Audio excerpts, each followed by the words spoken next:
All right, we are live and appear to be streaming everywhere. And I am here with a very fascinating individual. This is someone I have met in our community, and I've known him. How long would you say we've known each other? Like a few months, or is it longer? I've had a parasocial relationship with you for like maybe half a year. Then I joined Okay. your chat like 3 months ago. Hey, a parasocial relationship is a two-way street. And you've been in our communities and you've had so many good stories, and you have that unique skill that you're able to correct me on my bullshit in a way that does not make me feel agitated and anxious. And that's a rare skill to have. I'm speaking here with a good friend of mine by the name of Jordan, and Hi. you're so gracious to take the time to speak with me on a topic that I find personally very fascinating. We haven't really covered on the show before. And just off the bat, I would say you are a New Zealander. Would that be correct? Yeah, I am. You can tell by my accent. Here's the thing, a lot of people can't. And I'm thinking Australian off the bat. And a lot of people are. And does that fill you with rage when you hear me say that? A little bit, just a little bit. The thing is, it's like differentiating between Canadian accents. I know there is some difference between the west of Canada and the east of Canada, but to to me, you sound the same, You know right? what? I believe that because even for me, there's not a huge difference between Canadian accents. There's the one you would hear in a show like Trailer Park Boys. That to me is the standard one. And then the rest is just kind of a smear from that. But I remember watching like Flight of the Concords back in the day, and that was always a riff they would have that they hate. There's like a rivalry between New Zealand and Australia, but we have so much in common. And I guess that's why I find it interesting. And we never really talk about New Zealand. It never comes up. We mention Australia, we'll mention the UK, obviously, but New Zealand is very, very close to what we're dealing with in Canada. Do you think that's a correct assessment? Yeah, I'd say we're South Canada. Yeah. So and I know you made mention of a figure that we've mentioned only briefly on the show before, and that would be would that be the former leader, Jacinda Ardern? Jacinda Ardern. Ardern, Um, yeah. Yeah, so she was our prime minister. She's very much like Trudeau. We can get into her if you want, but I think we should. I think for perspective of the audience, we have to kind of clear some ground to understand that uh, you've got to understand that she's a Blairite, that she comes out of Tony Blair's world, and she's one of these people who has an incredible ability to communicate. Like she's very good at the 24/7 media cycle. And I don't know if it's the same as Trudeau, but I am aware that Trudeau has a similar background as a theater teacher, from what I understand. Yes, yeah, and he's just, a drama kid, and he's sort of failed laterally as many drama kids do.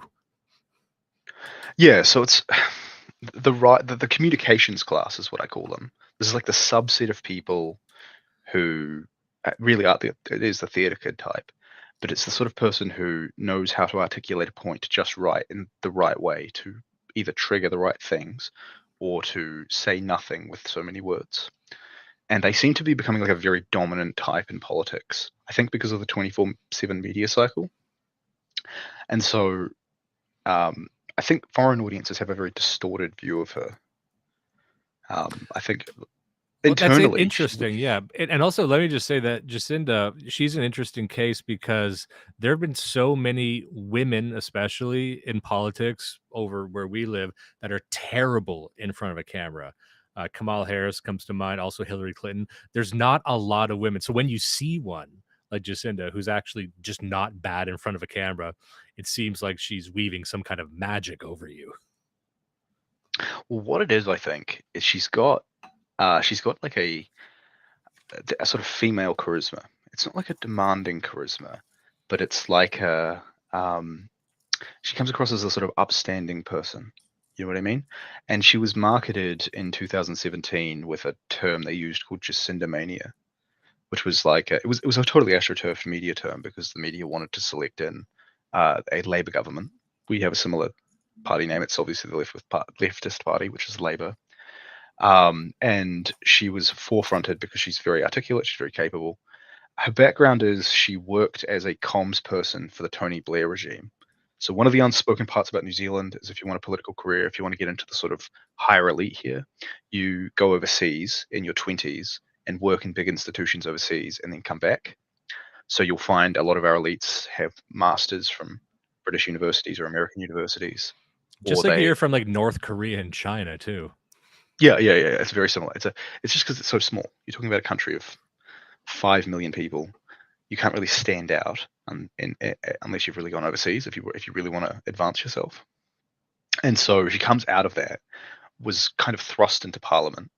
Um, very much kind of an inner circle person her entire time, and came in. She really wasn't the policymaker behind that government either. She was just the person who sold the goods. Very And similar to Trudeau in that sense. yeah, like I don't think she was really the one doing the governing. From what I understand in Canada, it's I think his deputy prime minister, a woman called Christina Yeah, Freeland, who seems to Christia run the country. Freeland. Yeah, she's widely regarded as what you might call it, the brains behind it. Oh, her and a behind the scenes managerial elite, whatever you want to call them. Yeah, so it's a similar thing, and we had a sodomite by the name of Grant Robertson, who was the real power and the real decision maker behind that administration. And I can tell you I know because I have a lot of family who work in that in government, and they interacted with him directly, and he was the one sort of chasing everyone up. He was the sort of back end workhorse, making sure policy got through and so on. Um, so anyway, just for perspective, so she starts off. She's basically unbelievably popular. Like she just go like hits the moon in popularity, and she's sold to the public as the sort of hero savior. A lot of the marketing was around, child poverty, resolving battles with child poverty, and sort of environmentalism in the easy win space. So stuff like, banning plastic bags and getting rid of plastic straws and shit. Sort of irrelevant stuff, or small wins for them, right? And they had a relatively moderate initial term. But what happened during that initial time is we obviously had the Christchurch massacre as well, and then we had the COVID lockdowns. And I think one thing that has to be understood in that space is the regime went from being relatively benign to, because they believed in their own moral righteousness, becoming unbelievably tyrannical.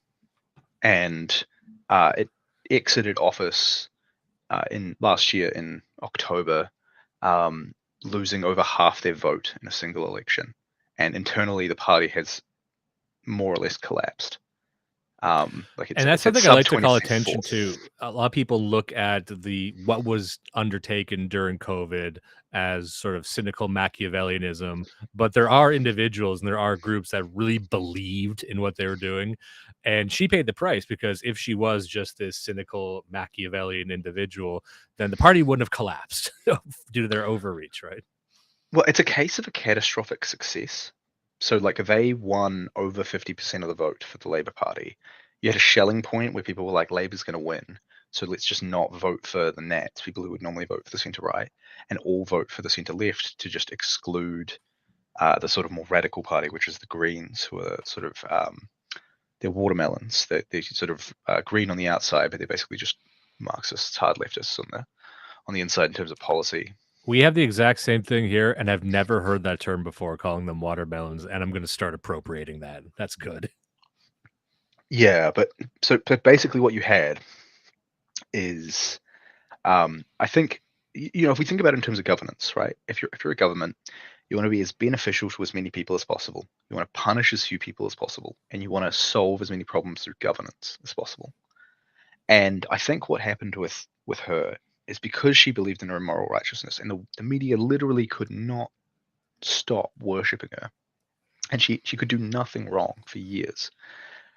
When they started persecuting people, specifically after the Christchurch massacre, in which they went after white nationalists, white nationalists are a kind of small group.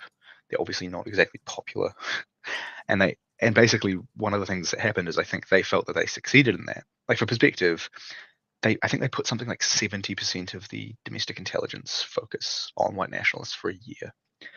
um, which is a crazy amount. You probably had like one agent per actual active guy for a year straight, which is just a crazy amount. But because they felt they succeeded in that, when it came to COVID and when you started to see people rejecting a lot of the COVID imposition, specifically around the vaccination stuff, they felt they could just ratchet up the tyranny.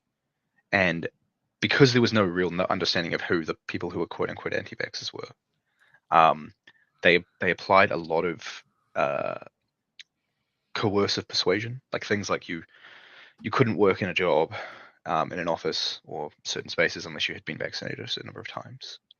Um, you couldn't do, I think this was pretty much standard everywhere, but the gist of it was, um, she created a huge number of internal enemies. Like she created a lot of enemies with farmers. She created a lot of enemies with all sorts of different individuals who more or less ended up forming a loose coalition, which in February of 2020, about the same time that you guys had your trucker protest, and I think inspired by the trucker protest, descended on our parliament here and gathered 10,000 people in total, roughly, over the period of 3 weeks, who more or less broke the back of that government by occupying parliament for that time. To the point that she resigned later in the year. She made all the concessions to get rid of all the COVID lockdown stuff. They stopped pushing most of their tyrannical agenda, and they were polling at incredibly weak levels, like 20% support down from 50. Um, I don't know if it compares to the Canadian experience, but I get the impression that it's similar, with Trudeau being widely hated. Um, It's interesting that yeah, they sound very comparable. I'm just showing a video on screen right now for people who are listening in, showing the New Zealand COVID-19 thousands protest New Zealand's COVID-19 mandates. Looks like one of the larger protests we've seen around that. I actually didn't hear much about this. Maybe we're talking about the trucker protest the entire time, but it is interesting that yours had the desired effect and ours did not, because everyone pretty much wanted Trudeau to resign, and he's still hanging around. Uh, but it's interesting that with her, like, did she admit defeat? Like, if she just did not admit defeat, if she kind of stayed strong, do you think she could have kept a lot of the stuff there, or did, like, what is that a mark that she was a true believer, that she kind of apologized? so I think the way to she didn't really apologize. She never made the concession. I think she believed fundamentally in the trusting the science and so on. I think the fundamental way to view it is that when you have 10,000 people who gather on your parliamentary lawn and organize a enormous protest, like they did all these petty things, like they turned on the sprinklers to cover people in water. Um, they had things like they had police putting weapons all throughout the place to try and like entrap people and stuff. Um, but they had to bring in something like 2,000 policemen. Now, for perspective, there's 10,000 policemen in the country. So bringing in 1/5 of your police force to try and just deal with this one thing, I think it actually broke them mentally. Like I think they went from feeling that they were so self-righteous and they were doing so well to having a sort of existential crisis about the fact that these people who were really working class people, um, more or less despised their government, despite them being a party of the quote unquote working class, right? Um, I think with Trudeau, by contrast, he seems like he's almost a little too tone deaf, or like a little too dumb to pick up on these things. That's the impression I get. Like he just doesn't strike me as a man who's introspective or self-reflective at all. Yeah, that's one thing that's very remarkable about Trudeau, because it's very common to call leaders that you don't like dumb or stupid or delusional. You hear that rhetoric a lot from every side, but I genuinely do think Trudeau is a dumb man. On the global stage, I think he is regarded as a dumb man by other foreign leaders. He's not taken seriously. And in one sense, and I've gotten into disagreement with my co-host Judas about this, not really disagreement, but I said, I'm like, well, just think of how bad things would be if we had a competent person in charge. But he's still of the mind that, well, he's just a figurehead. There's still, you know, machinations at work here. And you had made a point just before about the Christchurch mosque shootings, and I showed a visual of that just a few moments ago. And I was curious from your perspective. This is, of course, the Brennan Tarrant mosque shooting, and I'm wondering, did that event, and does it still hover over New Zealand right now? Meaning, is that still brought up as sort of a cudgel to attack the far right in any form whatsoever? So I think I have to be very careful here because there are laws and incredibly tyrannical censorship laws that have been set up I will say that regarding that this. kind of counts as a yes then. So the thing is, it's not necessarily that it still hangs over. It was until those parliamentary protests that broke the government. They were trying to make it into like a sacred day, like a kind of like we defeated the bad guys enrichment day. They've stopped that now. There was a very large social engineering effort under the Jacinda Ardern. So I think we should take a step back and we'll go from the beginning. So prior to that event, there was an emerging scene here that was doing quite well. There was a movement called Dominion Movement, which was a precursor movement of, I think they had a max membership of about 250 guys, which is very, very good for a movement like that. One of the reasons is because in New Zealand, maybe similar to the native situation in Canada, the natives have like a kind of legislated set of institutions which are to deal with their grievances. And they get a lot of concessions out of the government, and it always irks the majority population. So there's always been like a native far right element that's always existed. What Really? happened with And so by native, that, for just to recontextualize that, that would be uh, sort of like our Aboriginals, and yours would be the Maori, or is this native as yeah, so in yeah? I mean native is in like a local radical, like so white.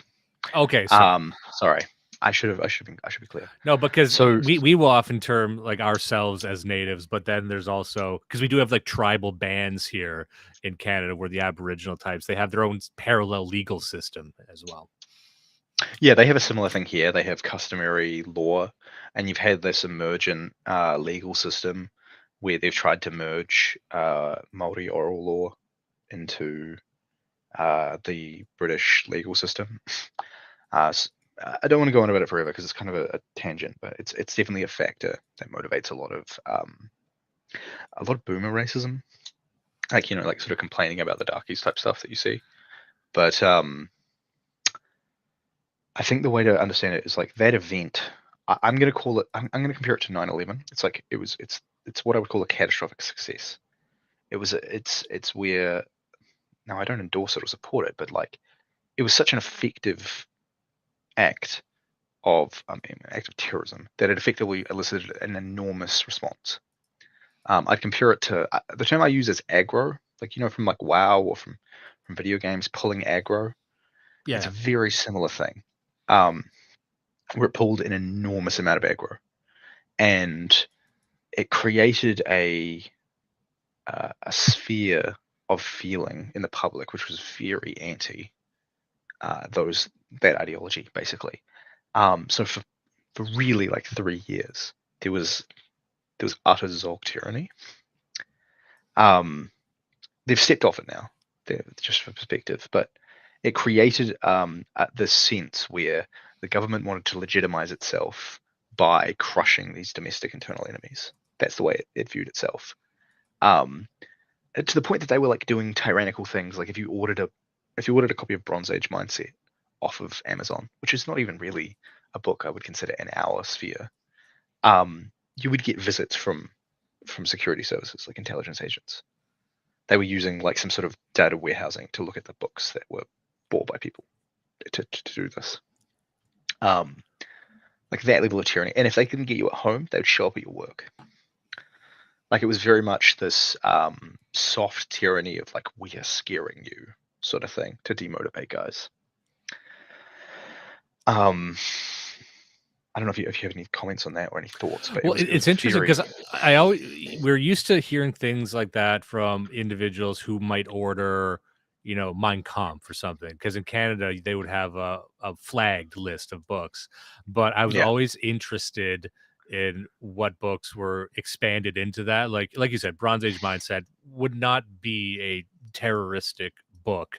Like when I was a kid, it was dudes downloading the Anarchist Cookbook to learn how to not make napalm correctly or whatever it might be.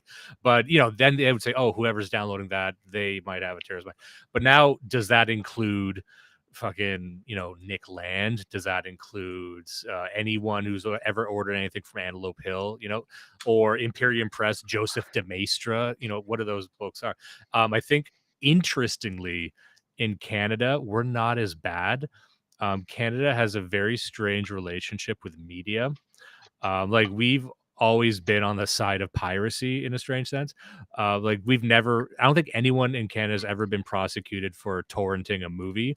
And everyone gets emails from studios because they download a fake movie, and it's just not something that's illegal up here like that. Similarly, there's not as much prosecution of books, but I think that's rare. And maybe it's ineptitude. I don't know. But in New Zealand, it sounds like did that lighten up in recent years? Yeah, so they've pulled off that. I think that, so again, as I said, like it was a legitimacy thing for them. So like I think they thought that they were crushing evil, like because you've got to understand that they viewed themselves as so morally righteous. These were the people who were fighting to end child poverty, doing all these initiatives for working people, and if only it comes from this like liberal idea of intolerance of the intolerant, that the only people who can be discriminated against are those who discriminate, and I think it was very much driven by again, it's an aggro pull, so it's just that they wanted to punish people. um like I have to be very careful in speaking about this. Like, for example, there is a person who was entrapped by our security services, pretending to be the intelligence agents of another nation. um Hmm. and he was an army private, and they entrapped him explicitly for an espionage case that they wanted to do. I think the objective was to try and separate nationalism from, or like loyalty to nation from these groups. Hmm. And the clear objective was um, basically to catch this guy in an espionage charge. And this guy's still, from what I understand, he hasn't gone to trial. He's been on home arrest on base for 5 years straight. And they've been delaying his trial to try and get him to plead guilty because he refused. And it's like known within the media that he is entrapped. But they don't report it. They've made 3 articles over time trying to basically make it a big slam, and then they just like dropped it because it's kind of known that it's an entrapment case. And what they Let me try to ask you do is just this: fight it over time. this individual who was entrapped, was he previously affiliated with any? Let's say he's a soldier and he's patriotic, but was he actually affiliated with anything like a far right or a white nationalist group, or was he Yes, he just was. okay? So he was with Dominion, and then he was with Action Zealandia. This is early on. Okay, And I was curious to see if they're just trying to sweep up regular military guys too. no, no. So I think they operate on a model of intention and capacity. And one of the things that happened after Tarrant is they had these internal sweeps of both the police and the army where they tried to purge people out who had any like proclivity on that side. It's gotten really bad for them actually. They have really bad recruitment issues now because they were trying to exclude wrong thinkers from their ranks, and then it turned out like only wrong thinkers were doing things like joining the infantry. Yeah, of Um, course. Like I'm gonna say something everyone knows. There's a lot of sonarads and certain flags hanging in the lockers of a lot of current enlisted men. And like if you got rid of all of them, then you actually don't have a fucking operational army anymore. yeah, yeah. But yeah, so basically, the way I think you have to understand it is that you operate under an environment of severe pressure. But the thing is, it's states, these sort of um, these bureaucratic institutions, they have like a kind of three-leveled a three-leveled engagement strategy. There's sort of a detection, an analysis, and then a response. And so, if you have one of these catastrophic success events where someone pulls off something that's astonishing, obviously it's detected. Obviously there's an analysis and there's a response. And the level you want to be at is something along the lines of you have to be able to handle the response that's coming from the state, right? And when you have these big aggro pools, the state obviously, it burns a lot of legitimacy when it does this stuff. Like, I think a really good example of this is the current UK protests, right? Like in the UK, from what I understand, the British government is trying to punish people who put footage of the police response online or of the protests. They're doing that, And the and then obvious, also they're arresting just bystanders who happen to be in the vicinity of the protest, not participating, but just on the outskirts watching. Those people are getting dragged up too. yeah, but I think the obvious objective, there's something along the lines of trying to prevent people being aware of the state's tyranny. Like there's an element where the state wants to manage its perception so it's not just seen as the bad guy. And like, That's true.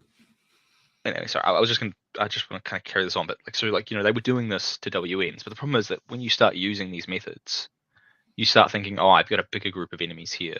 Why didn't I just do the same thing? And so you've had this, they escalated it to the anti-vaxxers. And look, I'm not particularly one myself, but there's a lot of people who fell into that camp. I think the polling that I saw, because they didn't publish much polling on this, but the polling on vaccines hesitance or skepticism was something like 30 to 40% of the population. It's actually quite large. And I think maybe of that, 5 to 10% were very active in saying, no, I'm not going to take this. But 5 to 10% is enough that it's actually very hard to crush all these people at once. If you're dealing with bands of 50 guys, you can do it. But when you're dealing with loose networks of hundreds of people, it's actually quite difficult for a state to do that.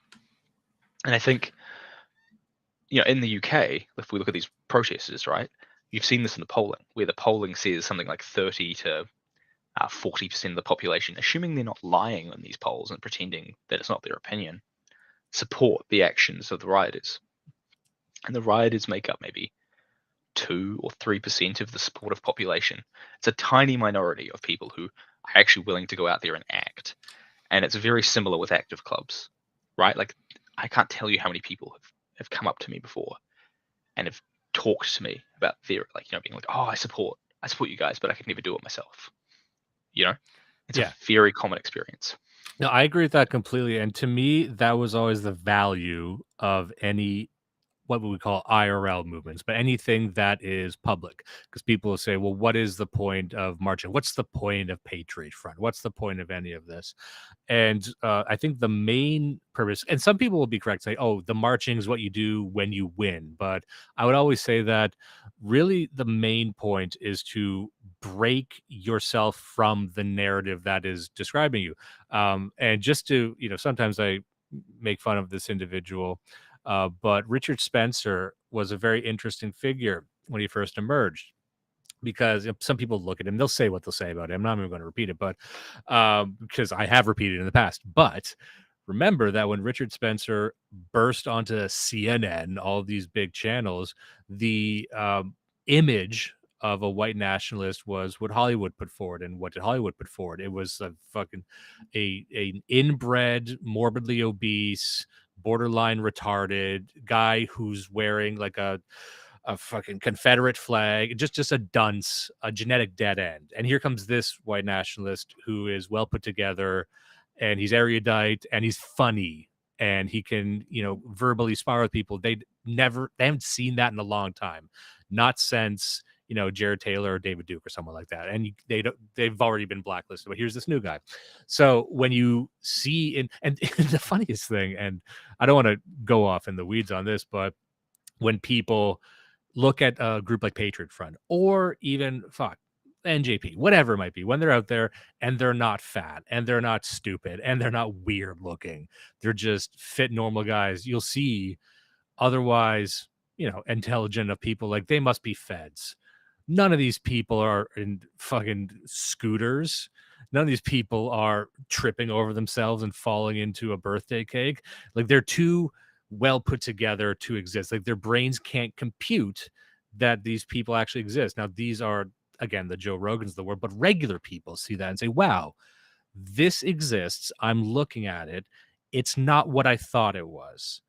And then over time that becomes 30 to 40%. And that to me is the real win, because any sort of vanguardist movement, it doesn't need to be 70% of the population. It never has been. But you need a majority of the population either on your side passively or indifferent. And I think that's kind of where we're getting to now. What do you think about that? Yeah, so there's a spectrum of support. You've obviously got active enemies, passive enemies, neutrals, passive supporters, and then active supporters, right? And you've got to kind of think when you're doing actions or trying to engage with them, how do I engage with each of these groups in such a way that it works for me, right? I think you're right about this, that there's a spectrum. The problem that you've got is the propaganda doesn't actually convince you of anything. What it does is it convinces you that other people think these things. And so one of the points of propaganda, if you notice it, is to make positions like that low status. They used to do it more by just showing low status people and then associating the ideas with low status people. You know, I think of the guy who showed up in American History X driving the van. Who's like Oh yeah, singing yeah. about sock. Yeah. Which is, Right. his credit, a pretty catchy song. However, that's who I was thinking of when I was describing that archetype. That Yeah. was the guy in every film. So I think the regime has moved messaging. So for example, here, what they did is they just put a media blackout in place. Like you would never get published for any actions we pulled. They'd never publish anything unless it was deeply negative for us, right? And they do that in such a way to try and run down your public image. And that's fundamentally what they're doing. Those sorts of media blackouts, though, depend on having those sorts of loose networks of people in that industry, um, who decide to write in a certain way. And you'll notice if you read articles that are talking about active clubs or dissident groups, they're written in this insanely schizophrenic way, where it's actually like really hard to process them. Like you'll notice they're almost. I used to think it was because it was just these journalists themselves can't write and they're just in that because it's a status job. But I think they follow some sort of guideline on how to present the information in this disjointed way, so you don't actually understand what you're looking at. Um, but yeah, anyway, just to take a step back, yeah. So presenting yourself well is definitely very important, and I think a lot of that is like a people just kind of get a gestalt of you. They just digest you in one big bite. So it's Richard Spencer, right? He is articulate, but he has this like arrogance that you can just sense. I think he has like a punch ability, and like he did obviously get punched, as but we have seen. he if every time you watch his clips on CNN, he just comes across as like smug and like dislikable. He doesn't come across as like humble. It's not like Jared Taylor. Jared Taylor comes across as humble and like sincere, whereas Richard Spencer, as we've kind of seen, has just kind of become like a contrarian liberal because he's really just interested in status and like being famous. Not Yeah. Just to that point, I was watching, for one reason or another, it came across my feed. I was watching Jared Taylor debating on Donahue from like the early 90s. And it's like a master class of just, debate discourse. And it's easy to forget about him. It's easy to forget about these guys who were really remarkably big on the scene at the time. They're still around. Who doesn't know Jared Taylor? But I'm like, he used to go on CNN and just wipe the floor with everybody, and he was cool, and he did it with a smile. And he's still here, but we can't get him out of the blacklist. Anyway, it was just a shame. I miss him. well. Remember at the time though, media had a total monopoly on information flow, whereas it does not have that now. Like they have to do this. One of the things I think I've noticed in the last couple of years is because they're aware that they don't have total information control anymore, and they've obviously moved towards censoring along the algorithms. they have this thing now where they just try and preemptively deny and attack alternative narratives. So I think a recent example of this is that Ballerina Farms, who I don't personally know, but I'm aware that all these hit pieces came out about them all at once across different media, um, basically trying to attack them for the quote unquote trad wife thing, right? And I think you've got to kind of understand there, uh, just as in a broader sense, that they blacklist and they control the media narrative, and then they make a lot of noise in other spaces. So if you get all these people like the Christian nationalists, Yoram Hazony, all these people who are kind of on a kosher spectrum, who are allowed to say based things, sort of like Elon Musk Twitter. They make an enormous amount of noise. These kind of slop Twitter accounts.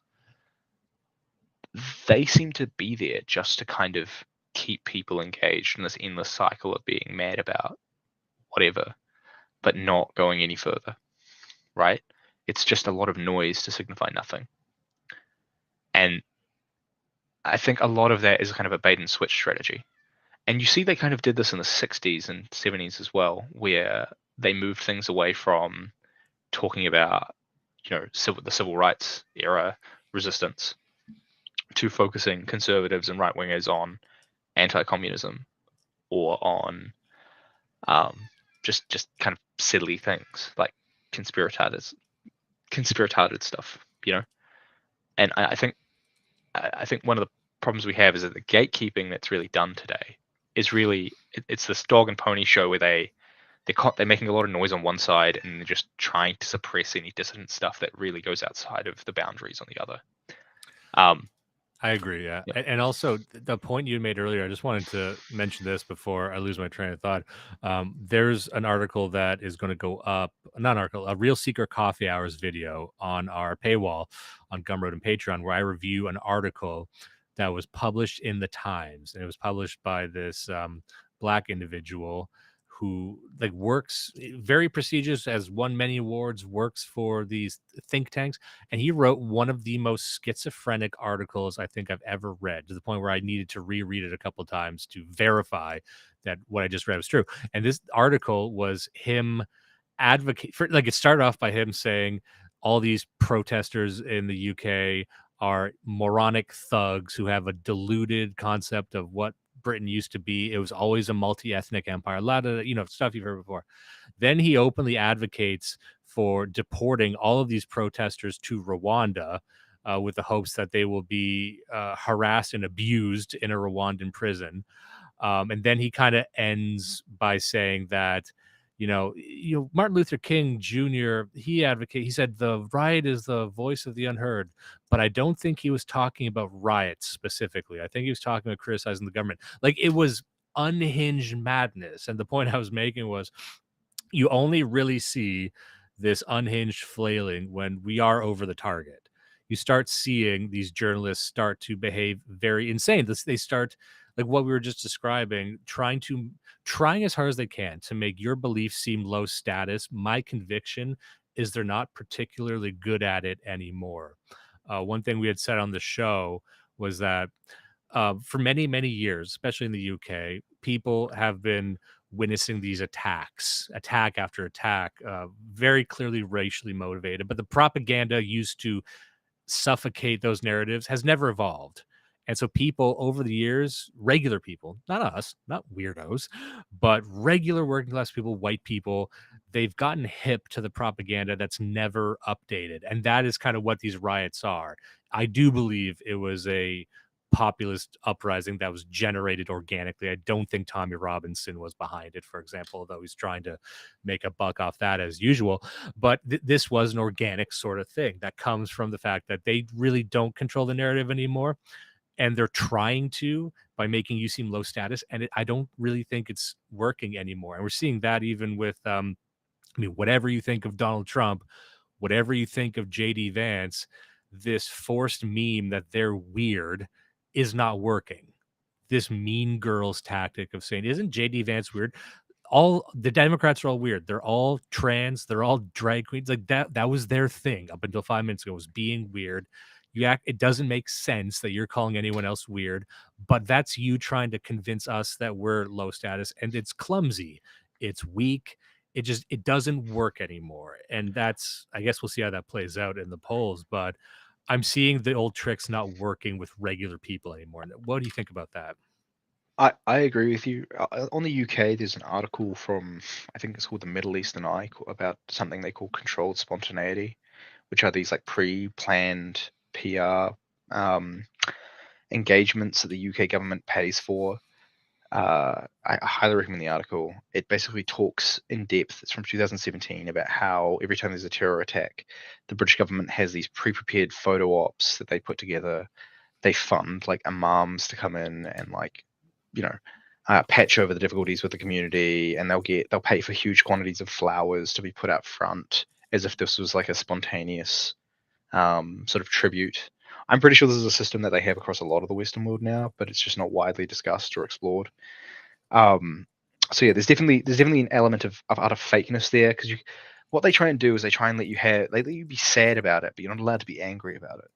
Like they do this PR spin where you're always denied the catharsis of anger, because you're just supposed to look back and feel sad about how awful it is for everybody and then forget about it. And I think the problem that you've got is like there's so many wounds that have hit over time, and the refusal of the state to respond and do anything about it has created this underlying tension and rage, which is only being expressed now. And what happened is it's just broken out all at once. On the journalist thing, I mean, look, they're not as capable as they used to be. They really aren't. Like if you a lot of them are just like 22-year-olds with some shitbag degree, and they're not particularly well informed on anything. And the one that you talked about with the Times, the Times used to be considered the prestigious record of note in the UK. The fact that they have schizophrenic things where they're trying to own the racists or something, and so they should be deported to Rwanda. I mean, it's infantile. I genuinely think what we're having at the moment is you're just seeing media legitimacy drop out. I don't know anybody under 40 who watches TV, maybe under 45, and I don't think most of them believe what's in the newspapers. I've seen some polling that suggests that people under 30 have a media trust that is under 30%, and I think the people who still trust the media, that's like the bootlicker class, the sort of apple polisher, like teacher's pet class who fill a lot of administrative and corporate roles, but everyone else just doesn't believe it at all. And that's actually a problem, right? Because it means they can't do these narratives where they sell you on things. I think this first started happening in the Syrian war. Do you remember there was this huge media effort to try and talk about Assad's gassing of his own people or whatever in 2012, 2013, and they just couldn't make it happen. And it's now gotten to the point they can't sell anything. Yeah, it's not even done particularly well, and the only thing it has going for it is volume and reach. But I work in marketing, and so we've seen the numbers on the reach of broadcast media. And let me just say, once the boomers finally shuffle off this mortal coil, there is no cable news, and those who have spent the time trying to establish some kind of parallel infrastructure and alt media, they're going to be the ones to capture everything that's there. And that's why you've seen such a mad dash over the past little while with your Daily Wires, with your The Blazes, trying to be set up as legitimate media entities. Daily Wire's not doing too well right now, but that's because there is a future where they become like main players, because the only people who are left watching the news are going to be like people in our ecosystems, and the way we consume media is completely different than what boomers did. Even Gen X are kind of 50-50 on our side too. And we had made a comment on the previous episode, just an offhand comment where I said, because they were launching a new political party in Canada called the Canada Future Party, which sounds kind of cool and crazy, but it's really lame. Point being that I'd said that if you took your average person below the age of, I don't know, 40, you could get them more excited about joining a militia than a new political party. The interest just isn't there. And I guess that would segue into one of the main things I wanted to talk about, not militia specifically, but alternative organizations for, what would you call it? Not politics, but something deeper than politics. Because a lot of people, I think, and we discussed this with that book Bowling Alone, that ever since the boomer generation, specifically boomers and post boomers, many people in these generations would seek interpersonal connections and their own identity through political movements and political parties, sometimes revolutionary, sometimes not. And I think there's a move away even from that. There's a move away from trying to define yourself by your mainstream political party affiliation. And so where are these people going? Well, they're looking for alternative groups, alternative orientations apart from all that, just like alt media is apart from broadcast media. And that's where we would be introduced to something like active clubs. And you have quite some experience in active clubs. Would that be true to say? That's right, but I think we should lay the groundwork down first, because there's something that I wanted to lay down before about why active clubs are a thing.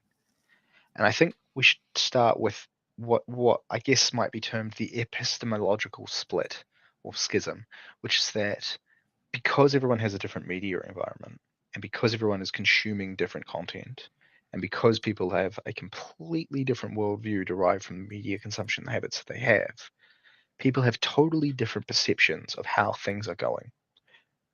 Like if you're a libtard, just quickly consuming a lot of whatever's on TV, your perception of something like an active club or of what's going on in the world is completely different from someone in our scene. So before the active club is really actually the content and propaganda and media consumption environment, right? Like I think there's a lot to be said for you've got to kind of mentally get there before you can physically get there. And the change in the mind occurs from changing your consumption habits to consume something different. And so on active clubs and on organizing, I agree with you that the bowling alone hypothesis seems to be more or less true. I think there's a lot of interesting like sociological signs to this, that people are incredibly alienated. There's a couple I think of, which is that people put up high fences around their houses, like 6-foot fences. That's something that people didn't do in the past in high trust societies. They would have a low fence, or having their curtains drawn all day, or the emergence of things like these convenience services that mean people just never leave the house. I think the alienation is really a consumptive one, because it's very easy to be alienated. It's very easy to be consumptive. And people have their social interactions through parasocial relationships, or they have them through, basically they'll have a couple of friends that they talk to, or they'll have the simulation of the social media, but it's ultimately like a form of significant alienation. So an active club and political organizing, when we think about political organizing, we always think of the traditional like political party. You get together, you do things like protests. By contrast, like an active club, I think it should really just be called an active society. It's like people getting together to do something that is participatory, not consumptive. So an active club really, it's kind of taken the form of these sort of war bands, right? Where you get a bunch of young guys who get together and they do something. They hike, they do martial arts, they do leafletting and stickering. Sometimes they protest, sometimes they do some sort of other action. But it's fundamentally participatory. The way it like kind of rebels against the society we live in is, instead of like trying to make yourself comfortable or enriched in a material sense, or being consumed by what they live under, it fundamentally asks you to struggle, to suffer, to improve yourself with a bunch of other men in a very difficult environment. And yeah, and the types of things that people would do in these active clubs, just to give a perspective from someone who's historically was outside of this, you would hear mainstream people shudder. It's like, look at the spread of these active clubs. Well, what are they doing? It's a bunch of guys. They get together. And sometimes they put on masks and silly, whatever. But then what are they doing? Well, they're boxing and they're hiking and they're building a shed or a cabin or something. Like once they list what was actually going on, even if they're just shooting with guns or something, I'm like, that's what guys do. I do that with my co-host Judas. We go shoot guns. If you're a guy, that sounds cool. but usually it's either women or feminized men who are trying to say like, oh, there's people getting together and shooting. That's both scary and gay, right? I'm like, no, I don't subscribe to that. I don't think most men are scared off by that. So that narrative never really, worked with me either. So, sorry, continue. I mean, yeah, no, I think it is more like you're just getting together with the pros in many ways.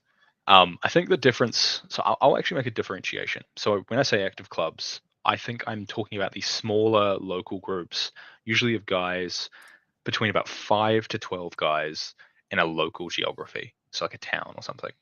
If we talk about, and I'd consider that 3.0 compared to the 2.0 model, which you see, which is kind of what NSN in Australia, what Action Zealandia, and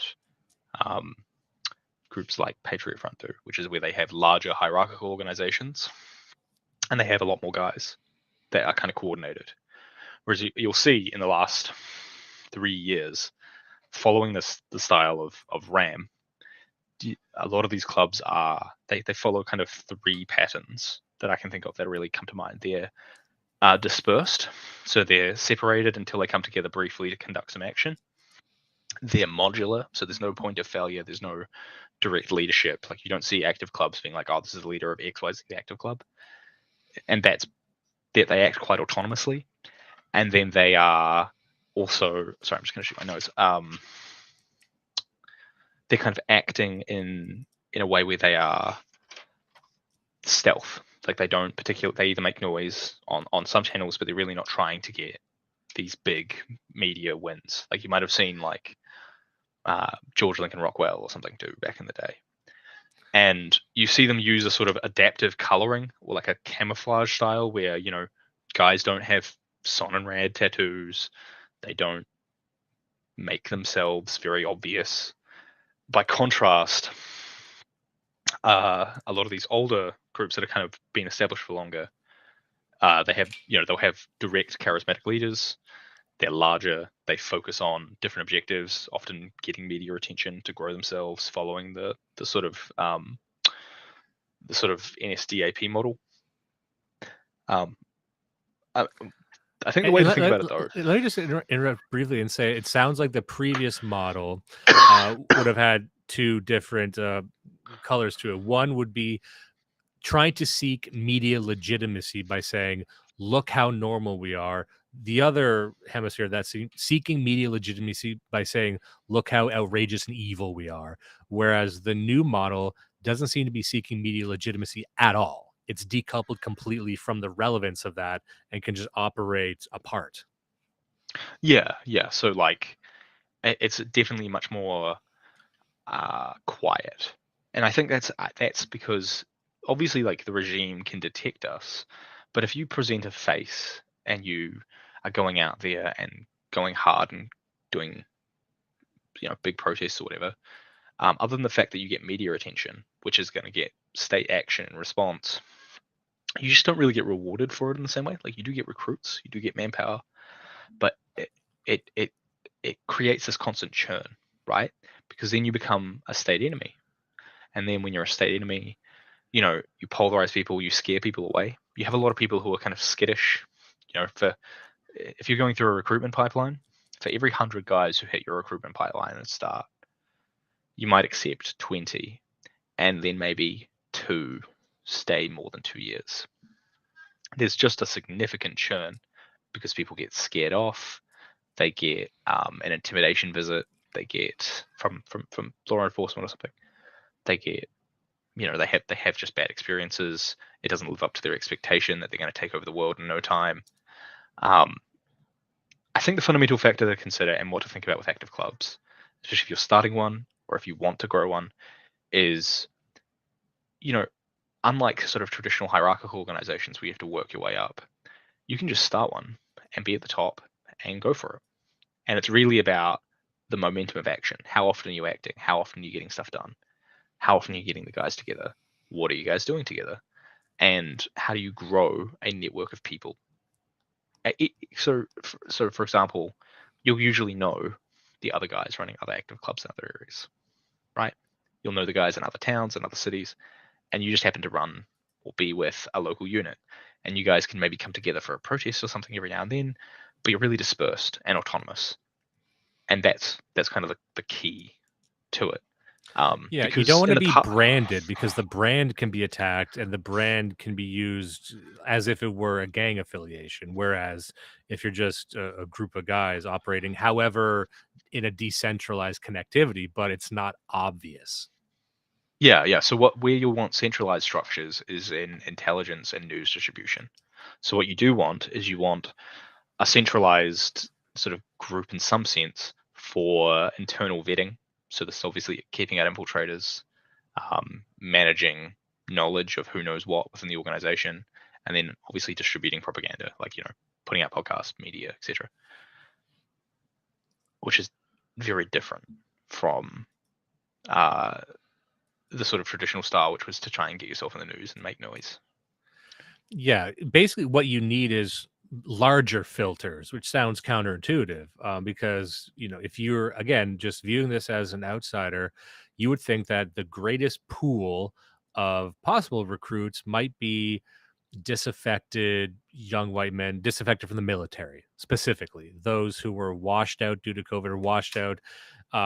Many young that the military aged man is boxed out of the military for a great many reasons or not given preferential treatment. So you'd think, well, look at these people. However, maybe those individuals come in with the wrong expectations. Like you had said, maybe they want to, what they want is to join an army, and that's not what this is. And so they will wash out anyway, or they'll attract the wrong attention. So there needs to be certain filters in for even what might be the ideal candidate, just so the expectations are aligned too. Yeah, well, a lot of guys come in thinking it's them joining a warband and they're going to conquer and win everything.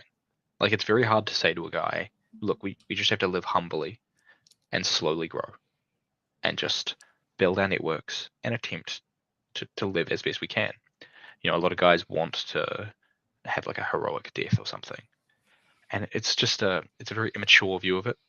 And you get a lot of guys who have just discovered a whole bunch of things and become aware of all sorts of interesting facts. And they've got all this fight in them. They've got all this anger, and they don't have the patience to say, like, I have to live for a long time with a lot of other people, and I have to deal with the reality on the ground, and I have to make moves to slowly get there. Because like I don't think it's an impossible struggle. Like, a lot of guys treat it as it's either we're going to win immediately, or it's impossible to do. Both of which encourage you to do nothing. Because you either think, oh, we're just going to kick in the door and it's going to fall over, or we just can't do it, so we should do nothing. Whereas I think the secret is there's a lot of hard work, but the state and like these regimes are not invincible. They're definitely showing their weakness. They're definitely showing their cracks. And what it's really about is, if you're a regime enjoyer right now, you can get an okay job, but you probably can't afford a house. You probably can't live well. You probably can't afford to have kids. You're probably having a really hard time enjoying the fruits of the regime. By contrast, if you are like a regime enjoyer, you're probably a transient bugman who lives in wherever and often has friends that are just as transitory. So I think the real selling point is it's a group of guys who are tight knit by action and habit, who will back you up to get places and take you places. And like, look, even if you've had a hard time, that social network pays off. If you have 50 guys and 2 guys run a business and they can catch you when you fall, or get you a job as you need it for young guys. There's a lot of things that can be done that are outside the spectrum of what we traditionally consider political. Running a get out the vote campaign, running a jobs company, or of some sort, a security guard company or something, where you can just employ guys and put them in a place. There's so much more to this struggle than getting on TV. Yeah, and let me just say to people, there's all sorts of things one can do in the struggle. One thing that we have said repeatedly on the show, and some people have tried to take this and challenge me by actually doing it, but I had said that, if you're a young man it's very enticing to want to join an army as an individual. You're lonely and you want to join a mass. And so that's why so many young men who just get, what would you call it, red pilled, they get into a space and they end up a couple years later with an ideology that's like 7 hyphenated names.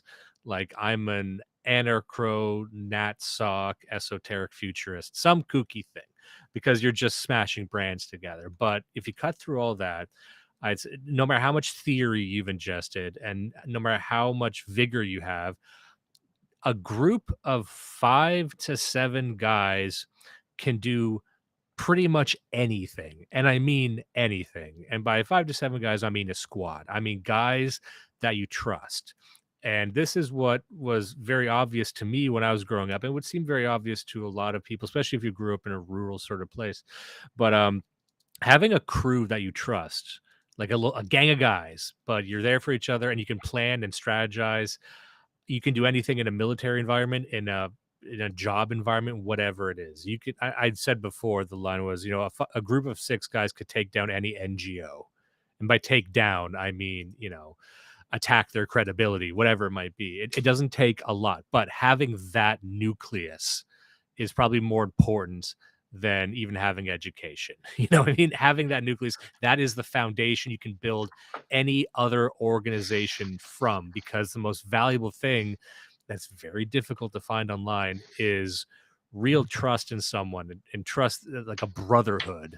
And even in active clubs, it's hard to join one and get that right away. Like, if you join up tomorrow, it's going to take, that's why you do these projects. You learn a lot from someone when you build a shed or you get together and run a fucking charity potluck, whatever it might be. There's a whole list of things you could do. Maybe we could even come up with a list as well, but that's the starting point. And it sounds unromantic. It sounds to some uninteresting, but I'm like, that will prove to be more valuable long term than anything else.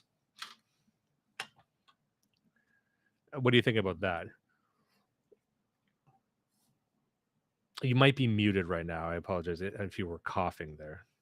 Oh, sorry. By the way, Jordan, he is coming down, or he was coming down with a bit of a cold recently, and so he warned me ahead of time that he might have to pause due to coughing and sneezing fits, leaving me here once again to enter a fugue state that is so popular with our audience, where I just kind of go off on whatever.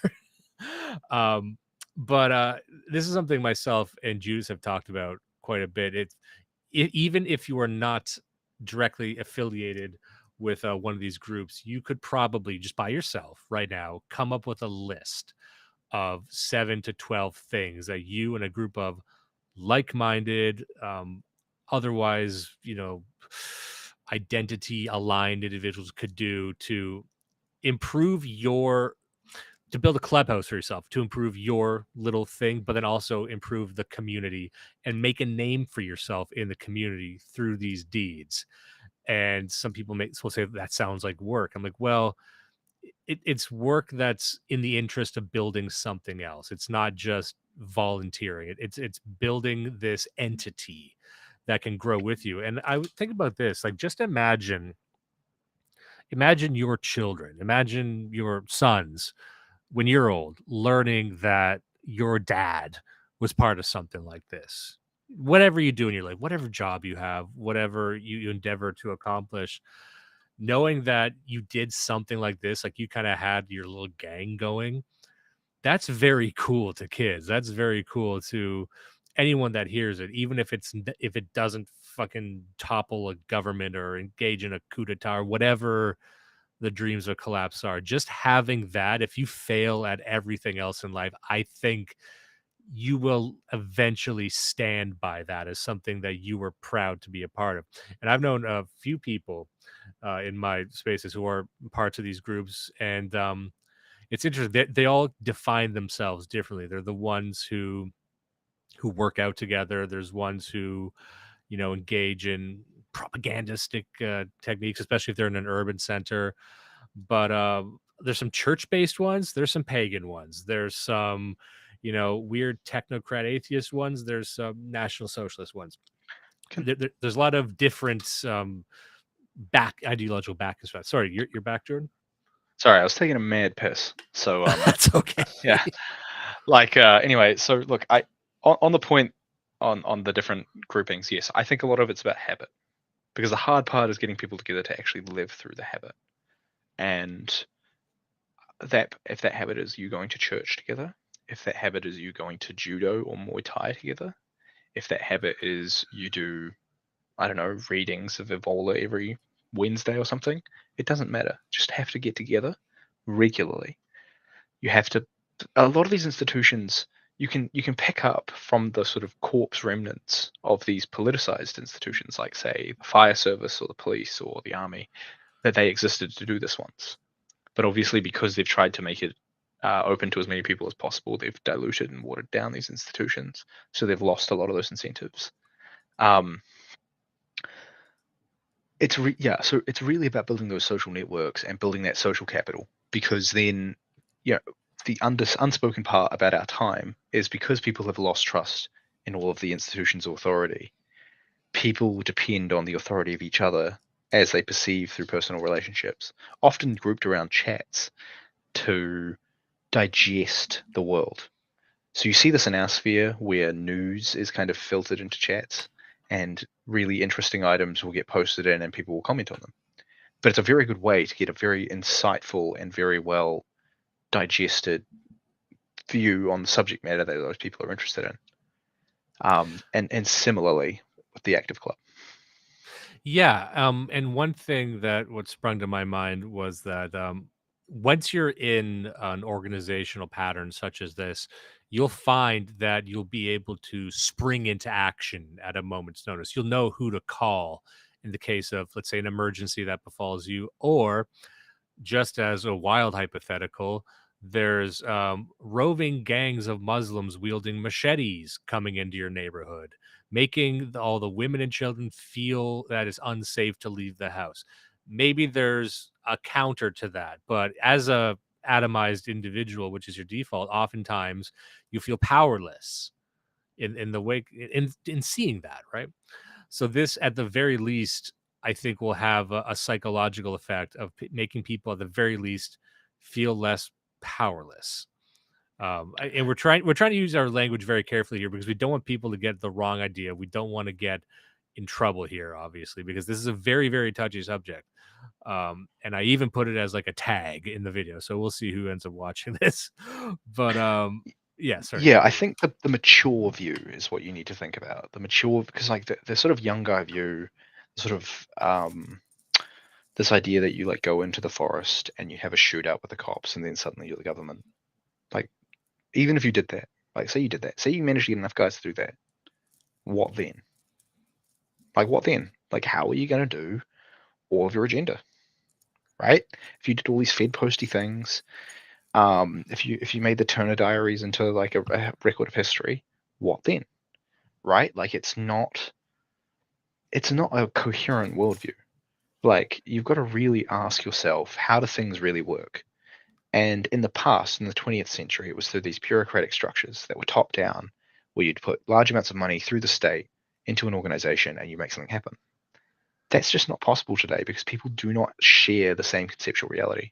If you went back to the 80s or maybe even the 90s prior to the internet really kicking off, people shared the same conceptual reality. They watched the same TV, they watched the same television shows, they consumed roughly the same newspapers. You could diverge, but really your broader shared worldview was universal. Whereas today, everyone is basically a schizophrenic. Their understanding of the world is basically whatever they've been consuming. And you can miss so much or you can know tons. But it's always going to be specific to your domains. Yeah, and one thing that we've mentioned on the show a few times in the past is I do not have faith in the digital realm's ability to broker friendships between each other coherently. By which I mean that I think if anyone is serious about politics, forming relationships, whatever, the people who are involved in the basket weaving group, that's another example of this. That tends to be a bit more casual, just meetups and stuff. But that's the right idea, which is that the online space is becoming so, forget censorship. I'm talking more about, and forget the constant monitoring, but I think we will reach a point where we won't be able to have faith that even the people we're talking to aren't artificial constructs. And we're already having a problem right now. Every brand, every company is doing this. A problem with bots. Like there's a growing sense that the numbers of who's speaking to who and who's watching who online are fake and inflated. We don't know what the fuck is real online anymore. And we don't know if we're talking to real people. So at the very least, going forward, there's going to be an intense need to step offline, if only to confirm that the people you're talking to are real, and just to, recalibrate the type of relationship you have, because there's going to be more forces in the online space that drag you into these downward spirals, into these content plantations, and you just need to separate yourself from that noise. And if you can't do that, you'll just be trapped online and go insane. So I think at the very baseline, there's going to be a need for that, increasingly in the future, especially for people who've been in the space for quite some time. I'm an old head. I bet you are too. I mean, how many cycles have we gone through of the same bullshit, the same grifters, the same narratives? Go watch. There's content in old videos you could find from the 90s where we're talking about the same stuff. And there is so people want to check out, in the sense of like, what's next? Are we going to keep talking about the same stuff every 5 years, just with increasing, malaise, right? Well, Yeah, sorry, continue. you can go back to Revelo Pielova in the 50s, and he's complaining about stuff that we complain about today. Yeah. Well, we talked about Yeah, like- archaeofuturism from even the French perspective, the downfall of the Nouvelle Droit and the French New Right. It's like the exact same shit was happening in the 40s and 50s to these groups. Yeah, look, I think it's very self-evident to me that we shouldn't be trying the same stuff that was tried in the 20th century. I don't think the 20th century methods work. I don't think the mass society is really coherent anymore. I think you got to step back and understand that people shared a conceptual horizon in the 20th century. Even if you were going from being like a sort of rural peasant, farmer or whatever, you probably knew the Bible, and I could talk to you about, the parable of the sower, or the parable of the prodigal son, and that would be a term you'd recognize. If you spoke to any Zoomer, they'd have no idea unless they were like pretending to be a tradcath or something and doing the whole Christian nationalism thing. There's just no shared horizon. And so what you're really saying is, I need to build a group of people who share a similar vision, which I can do in small quantities with a small number of people to cooperate against a very large number of completely alienated people. And the way you do that is you struggle on things together. So, if you've ever spoken to guys who are veterans, who'd actually done trigger time overseas, they will tell you that they will trust guys who they've served overseas with, who've had trigger time with them, immensely. And so it allows you to cooperate to do things together. So you'll find, just as an example, if you talk to some of the very old boom, I mean, they're kind of dead now, the greatest generation types who came back from the Second World War, they came back and they'd start a business with their buddy. And because they'd, suffered immensely together, they could build that trust to be able to do that. Whereas today, everyone's worried about getting, run over, or like sort of taken for a ride or something. Same sort of thing that you have with relationships, where people are constantly afraid of divorce. It's this interesting situation where, because we're so comfortable, people haven't really struggled together, so they don't really develop the bonding that they have from struggling all the time, and that prevents them from reaching that level of trust and cooperation. That's a great point. If I could just put a pin in that and really drill into that, that's when we think practically about, in very plain language, what one could do in an active club. So, you hear me talk about in very, very vague terms, but what would you actually do? And I agree completely with what you're saying. And another way to phrase it would be, how can we, in our 21st century context, where we don't have the same experiences, introduce something like managed sufferings, if we're not going to go out and if we don't have the opportunity to go out and kill an enemy combatant, we're increasingly, maybe even soldiers won't have that in the future. It'll just be fucking drones and viruses and chemical warfare. Maybe, I don't know. But if you wanted to replicate that, what could you do? Well, this might sound far less resolution, but what about climbing a mountain? What about you and a bunch of guys literally climb a mountain and see, not scaling it like in fucking Cliffhanger, but hiking up a mountain and for over a few days, hunting trips, things that are very, very difficult that you can bond over. There's dozens of things you could think of that are very grueling, very physically demanding, even very dangerous, that you can start to introduce. And it's something that you kind of need to keep doing, because I'm in my 30s and it becomes painfully clear to me that I am what my routines are. I like to box. I've fallen out of my routine with boxing. You got to get back into it, because if you don't use it, you lose it. So you got to think of this like I'm developing something that needs constant maintenance. I need to be introducing new stuff to keep this thing going. It's like an organism. I need to keep going. It's not just an affiliation I put on a card. But once you start really thinking about it, you can probably come up with some ideas that aren't just, you had something that said something very interesting there about going to church together a while ago.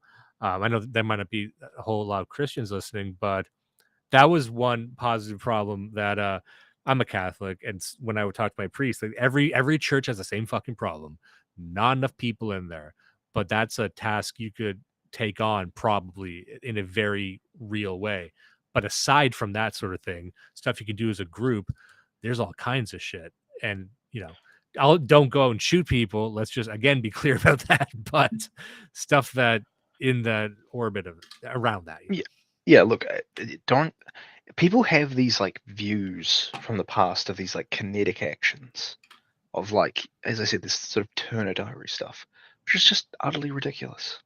And it's not even how power works. Like, power is nothing to do with violence. Violence is what you do when you don't have power and you're trying to like impose a will. Power fundamentally is cooperation.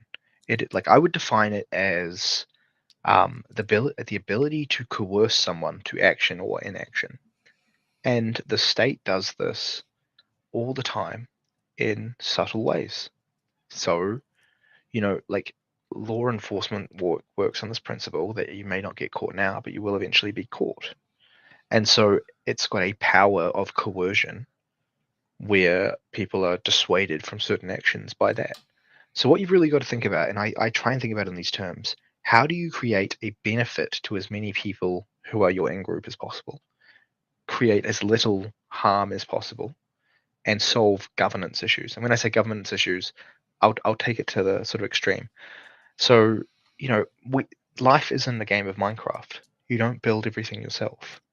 You can only know so much. You can only do so much. So you've got to be able to cooperate with a certain number of people. But it gets harder and harder to cooperate at larger and larger scales. Going to something like a church is the easiest way to cooperate. I don't really care if you don't believe in it. You get together, it's a social network. It's guys you can build trust with. You meet a lot of interesting people. The people you meet there are usually high quality. Similarly, if you want to do something like judo or Muay Thai, you're selecting for people who kind of can't lean our way anyway, and they're kind of they're usually functional people if they can keep up a habit for many years of being in these circles. It is about the habits. It's about habitually doing the same thing over and over and slowly growing into the person that you want to be. If I could just interrupt for 2 seconds, I wanted to read chat. I've been showing these on the screen, but I know there are people who are going to be listening just to the audio later. And this is Merrick leaving a note here saying, I'm working on a camping trip where our guys make a deal with a local farmer. We will camp on the farmer's land, arrange the purchase of a whole cow, and host a big barbecue for the local community. And he follows up, we plan on offering up free labor to the farmer by day. What are your thoughts about that? Because I believe you also have some experience, and we've kind of touched on these topics going throughout this entire thing, but you have some experience in leading an active group and around active groups, like personal direct experience, correct? Well, I didn't really want to be the leadership, but I kind of ended up in that position. Like, I ended up just, again, like resolving issues that we had internally, right? Like, this is a very complex thing to deal with. So, look, when you're in an active club, right, you've got to understand that basically whoever takes autonomous action is immediately going to the top, basically, because most people are they just don't act. They don't think. They just want to participate. And there's a certain momentum of action you have to maintain. and you have to act to obviously resolve internal issues, to pull things off, to get things done. And I ended up in a leadership position more just because I was willing to stand up and solve problems and do stuff, not because I actually particularly wanted to. And I can't say I was a success. Like ultimately, it did wind down, but we had all these failures that I ended up having to pick up the pieces of and learned a lot of lessons from. So I think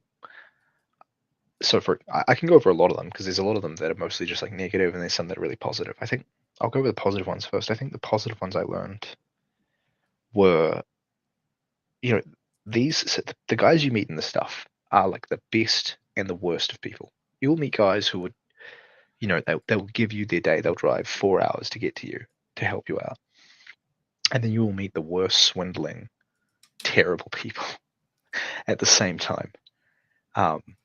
I don't know if it's something about the sort of person who's attracted to it, but it just seems to bring both of those types of people.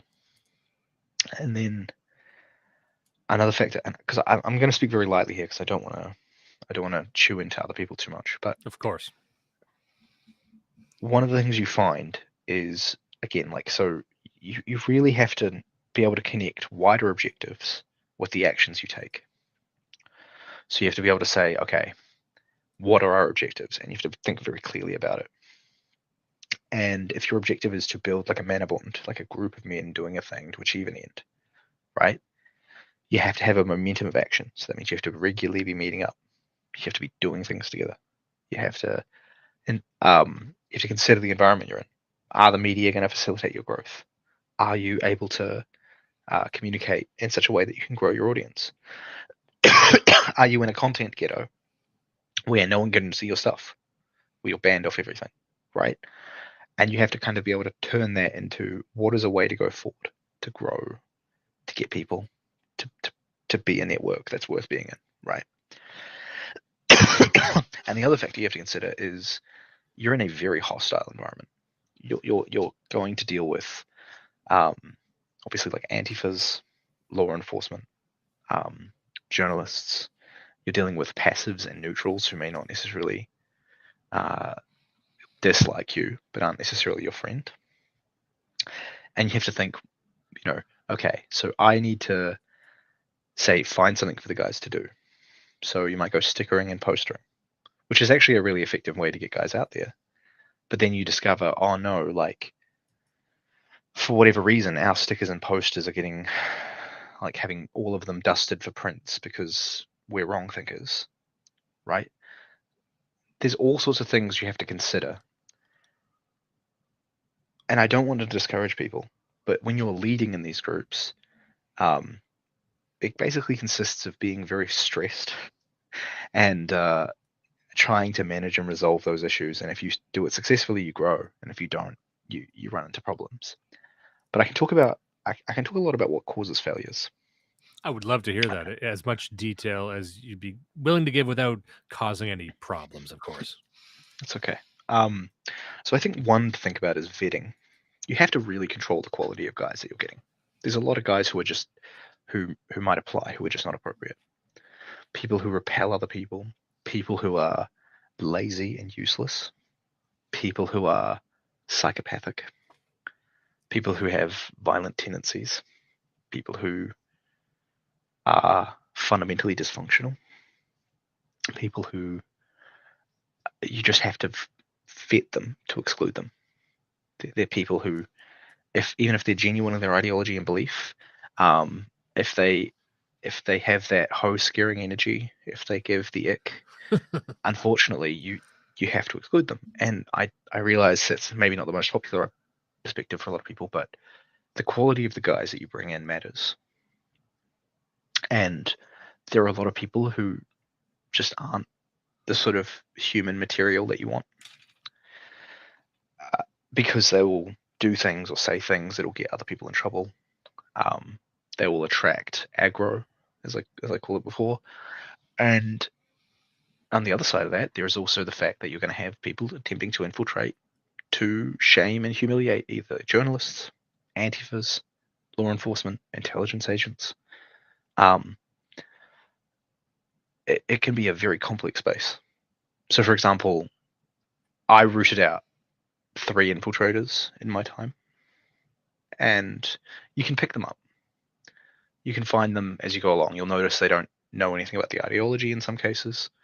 Some cases, like for example, we had an infiltrator who was a person who knew the ideology very well, but they were just happy to take dime, right? They were happy to get paid. You get people who slip through gaps because of poor vetting. You get people who will get given, like we caught somebody who knew the ideology pretty well, but then if you questioned between the gaps, it was obvious that they'd been reading off some sort of brief, who I think was a police infiltrator. You have all sorts of issues. It's a very complex space. Yeah, and I think that's the most interesting part I find with people who can recite certain things. And we found a few of these individuals who even tried to get into our chat because, believe it or not, Blood Satellite tends to get quite a bit of attention.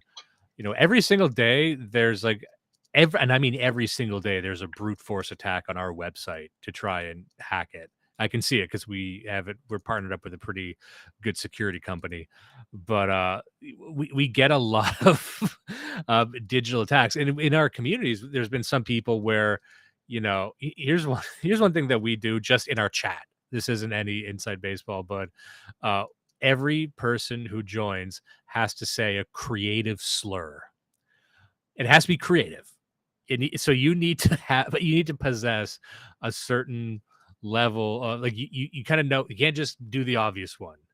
You can't just drop an M-bomb. It's like, no, I need you to make something up that we can read as something offensive, because someone who's new wouldn't know how to do that. And we've actually caught some people who didn't know how to do that, or they weren't, like you said, upon questioning or the conversation revealed that they had just watched a couple like America First videos. So they knew like talking points about, like, they thought they think more people are anti-woman than they think. Like, they make a cartoon character of themselves, and then they get kicked out. And you'll notice that they start fighting with people, but don't want to leave either. Like little things like that. Yeah, there's definitely like there's some sort of covert online. I'm pretty sure it's like police or something who do this stuff, or like some sort of an intel unit or something, or some sort of military unit that does it, that just like goes into these spaces and they follow sort of talking points that are digested for them by quote unquote extremism experts. But fundamentally, those extremism experts or whatever are usually like radical leftist professors, and so they fundamentally politicize all the content they put out about us. So they get these like they have like total misperceptions about how guys in the sphere think. Yeah. And so it comes across as ridiculous, like yeah, it is something you can definitely see. It's very interesting, and if you know what you're looking for, you can see it. You can definitely filter it. I think that there's different clubs who do different things. So like National Socialist Network in Australia, they just opt for not being online. They do have online chats, I think, but they just make their guys work out, and they exclude people by basically your average leftist is a limp-wristed like bag of bones, Yeah. right? And one thing my co-host Judas says, he advocates for this very strongly, and I agree with it. He says, like, in so many words, there's Fed infiltrators, federal agents, or there's just Spurgs, And the fact of the matter is, you don't need to differentiate between these two. Both of those are effectively the same thing, and you should treat them the same, because a wild, unhinged Spurg will have the same effect as an actual government infiltrator, and you just don't want these people around, whatever it is, whether it's just clumsy ideological ignorance or they're actually like paid to be there. Just get them out, because it's just going to be the same problem. Yeah. I think another factor to consider is guys who one of the obvious ones is guys who just lack the maturity to not be able to like say the N-word. Like they can't just like, they're always picking fights. You find they'll cause problems by just stupid points and stupid rhetoric. But look, there's other ones. I think maybe a more coherent point to understand this is when you're running one of these groups, you have to maintain a momentum. So the worst thing to do is to freeze up into inaction, and it's better to do something with a poor plan than to expect a perfect plan that'll go well. So what does that mean? That means at least once a month, go out and do something as a group together. Do something like it collectively dedicated as a group. It could be going for a hike. It could be just training together. Something like that, right? I try to delegate tasks to individual people who are members in a sort of ranked way, where it's like one guy will be dedicated to learning, say, judo. And then if we have a training session, that guy is our trainer, right? He's there to teach us. And he goes to judo, say, 3 times a week. And maybe not everyone else can go to judo, but he can do that, right? Or you have a guy who's got an expertise. Like we had a guy who had a PhD. He was incredibly smart. And so what we would do is some of our enemies who are academics, he would go and peer review their papers and then find out where they'd, not referenced things properly or lied on sources, and then he'd report that to the academic journal, and then basically get their papers pulled from academic journals. And he was doing it to these quote unquote counter extremism researchers, and then costing them prestige to the point of costing them government contracts, which was a very, very effective move using a kind of skill set that he had that was unique to him, but it's something that he could do that was very effective, right? There's all sorts of things. And you've really got to think like, how do you maintain momentum of action? Like, what is the next step as you go along? And sometimes it's simple. It's just like, let's just do a community garden tidy up. One I actually recommend is join your local volunteer firefighter. Volunteer firefighting has a lot of look, it's old guys. They're all white. They're all doing it because they're community orientated guys. They've got a lot of the same mindset that a lot of our guys do. And there's a lot of benefits to it. It looks really good on your resume. It looks really good to other people. If you're doxed, it looks really good. They often have credit unions, which you can use if you're going to be debanked. There's all sorts of advantages to it. And also they're kind of desperate for guys, so they're not going to throw you out. And it's a good way to spend your time.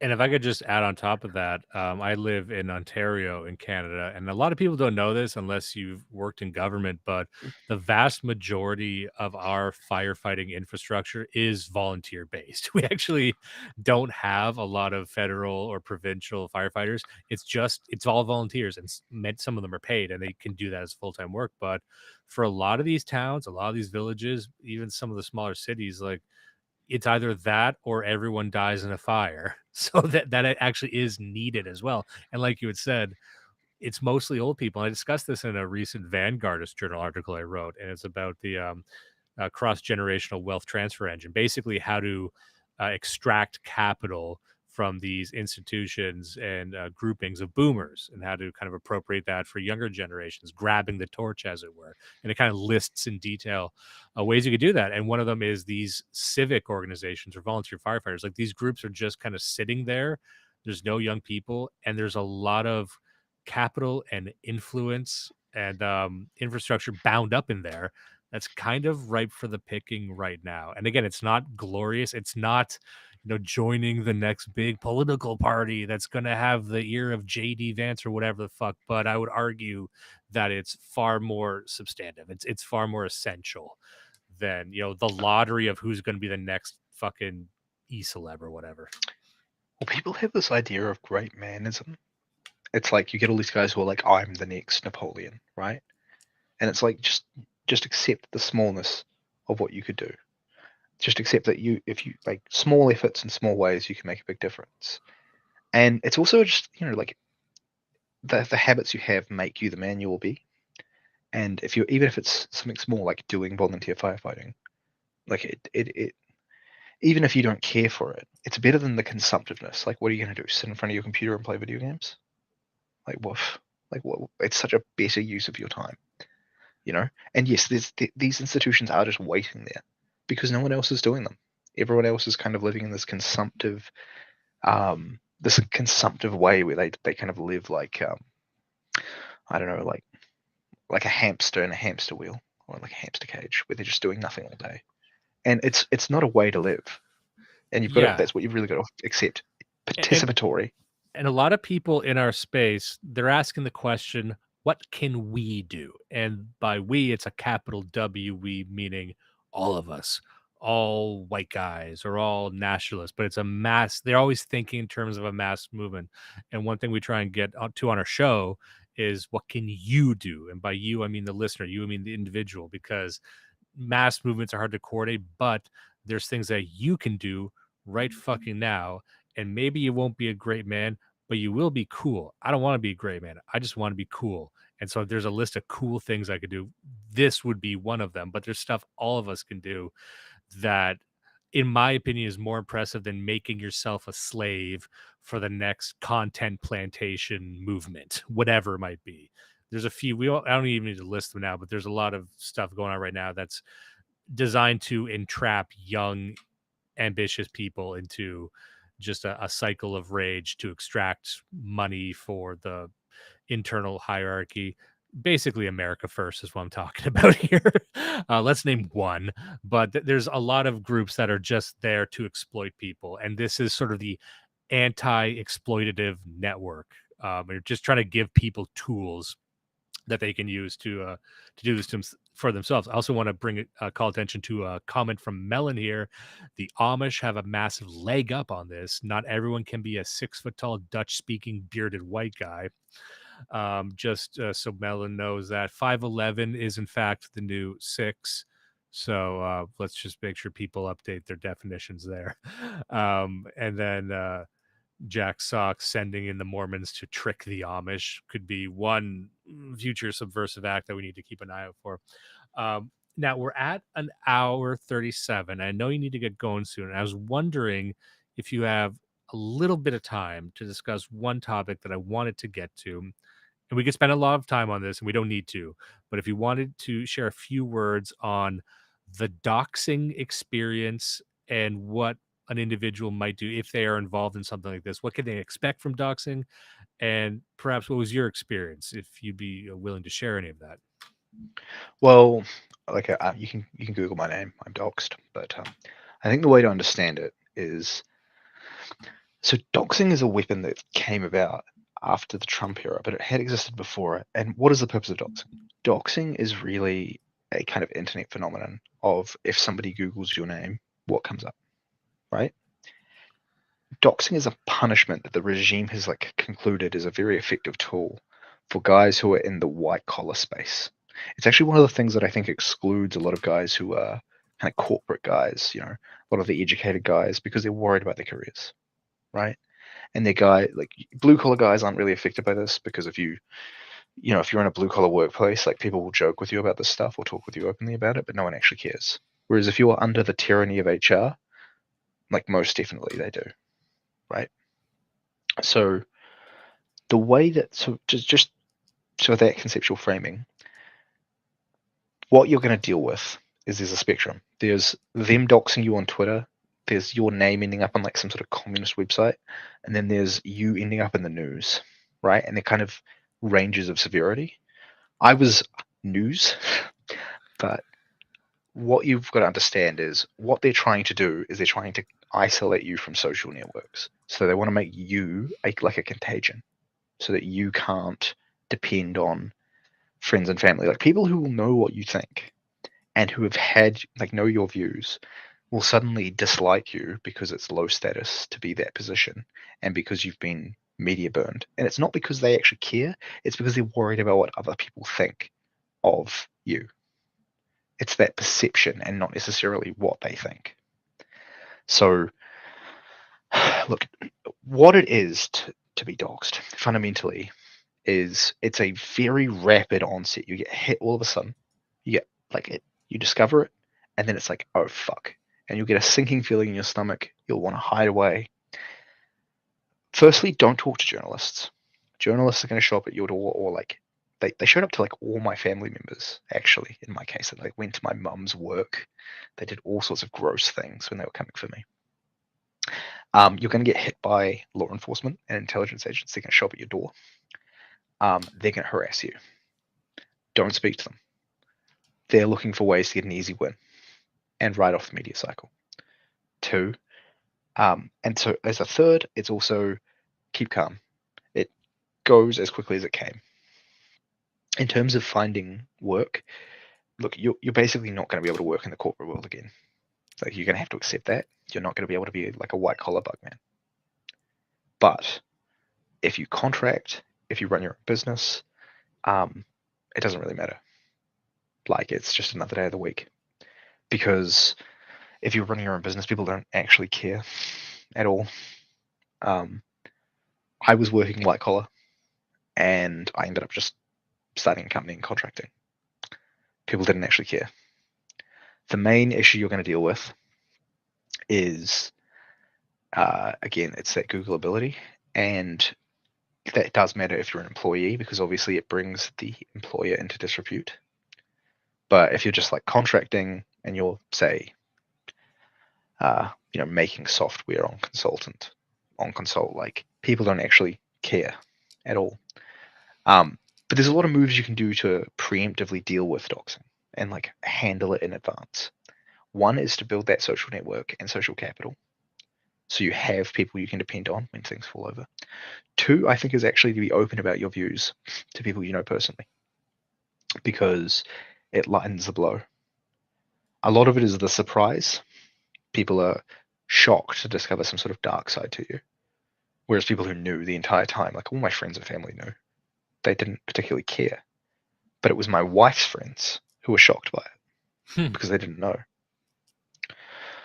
So what you've got to kind of manage there is the expectation, right? I think that's like something that we've tried to do on the show, and I apologize for interrupting you, but I just want to provide some context for the listeners that Judas and I, we've been doing this too long.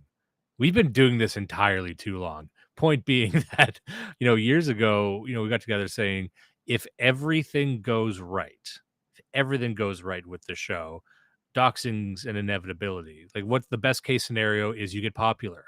The more popular you are, the more effective you are, the higher the likelihood of you being doxed. So with that inevitability in mind, we should prepare in the sense that there's nothing that we've said on the show that I haven't said to my friends, my family, and that sounds kind of crazy because we say some wild shit on the show, but they're used to it. Like, it's not going to be a mask off moment if we were ever doxed. Not really. Maybe some of the, and also with the show, we've gone a bit too esoteric and trippy and schizophrenic. So the more radical stuff that we talk about probably wouldn't even register as dangerous because it's just insane, some of it. Anyway, but that's something that we've tried to, and that's why I recommend other people do too. Like, get comfortable with explaining your beliefs, as radical as they might be, to your mom or your friends. Maybe not your boss, right? Don't be stupid, but people in your circle. So at least it's not going to come as a fucking shock. Yeah, so it's about the language you use. I think a lot of taboo is to do with language. Like, it's the words themselves that are taboo and not necessarily the concept. You can say a lot of concepts in indirect ways, in such a way that people understand what you're saying, but they're not offended, and you mean the same thing. And a lot of it is to do with, just the way you communicate it. But It yes, sounds crazy just to say this. I'm not saying this is something you believe in. I'm just saying, from me to the audience, there is a way to do this with Holocaust denial. You can do it. I've done it. It's tricky. yeah, no, I've done it before. It's tricky. You can do it, but it's like pick the most un-mainstream thing you think you can probably figure out a way. Yeah, although I think with that one, that's usually one of the last to fall on the path to becoming sort of aware on these things. Also, it's hard to bring up. Like, it's not something that comes up in conversation unless you introduce it. And let's make a note. Like, usually it's not the best thing to introduce to at fucking Christmas dinner. But if it finds its way there, whatever. But yeah, look, the worst thing to happen to you is to be alone. You need to have that social network. You need the social capital, right? That's what's important. Because if you're handling it alone, it's miserable. But if you've got guys who can pick you up. So for example, when I was doxed, I just had a friend who gave me a job as a painter. I just got a job painting and doing construction. And I had that by like 2 days after I was out of my job. Didn't really matter. And I could keep feeding my family and I was good to go. And then I got to build my own business, and that is fundamentally where you need to be. I think fundamentally you need to be in that space. Oh, And I, oh, sorry, I was going to say there's a question here, a chat question for Jordan. Many of us who woke up during Gamergate have a Spurgy gamer past. Any tips on distancing self from that beyond just having matured and not repeating? I think it's like a life thing that you grow out of it. Like I used to be like a gamer guy myself. Like I used to enjoy them. But I think it's a case of finding new habits. So like, if you're again, like if you're working every day from say 8 to 4 or 9 to 5, and then you go to a gym doing judo 3 times a week or whatever, right? That's and I recommend judo because it's kind of standardized. It teaches you a lot. It's very useful. It's usually cheap. It's much cheaper than BJJ, and you'll find a club around you that can teach you pretty well. You just got to build habits for a new life, for new things. Like video games exploit a part of your brain and hijack it in a way that's very hard to deal with because you find yourself just consumed by wanting to play them because it's you've got these, you set a goal, you have fun looking at all the bright colors on the screen, doing whatever you're doing, and then you achieve it. And it's fundamentally empty. It's not fundamentally improving your life.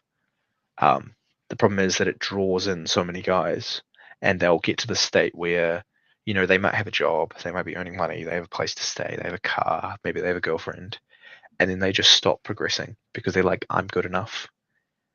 And that's the main problem with them. I don't mind if you play video games. It's okay to play them occasionally, but a lot of the thing you find with a lot of our guys is they are consumed by it. Like they get home from work and they play video games and that's all they do.